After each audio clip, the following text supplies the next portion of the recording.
Normal delivery के कितने दिनों तक आपको ब्लीडिंग रहती है? तो नॉर्मल डिलीवरी है चाहे सिजेरियन डिलीवरी है, आपको जो है 14 से 15 दिन तक ब्लीडिंग रह सकती है, जिसमें शुरू के 7 दिन आपको जो है वो थोड़ी सी ज्यादा ब्लीडिंग होती है, डार्क रेड कलर की भी हो सकती है, ब्राइट रेड कलर की हो सकती है, और उसके बाद धीरे धीरे जो ब्लीडिंग का रंग है ना वो हल्का होता चला जाता है।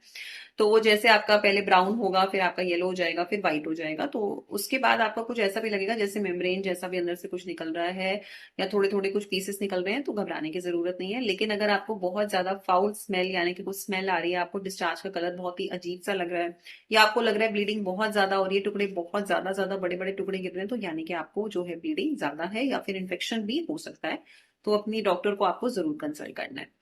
अब जैसे सिजेरियन डिलीवरी में या नॉर्मल डिलीवरी में, दोनों ही केसेस में अगर आप ब्रेस्ट फीडिंग करा रहे हो तो ब्लीडिंग का पैटर्न जो है आपका वो इरेगुलर हो सकता है, यानी कि कभी आपको ब्लीडिंग होगी या बीच में रुक जाएगी। जैसे कि वो कह रही, पेशेंट दिखाने आते हैं 7वें दिन, जब ड्रेसिंग चेक कराने आते हैं तो कहते हैं मैम 2 दिन ब्लीडिंग हुई, फिर बिल्कुल भी नहीं हुई, और अब 2 दिन से फिर से ब्लीडिंग हो रही है। तो ऐसा इरेगुलर पैटर्न आपका हो सकता है, लेकिन वो हैवी नहीं होना चाहिए।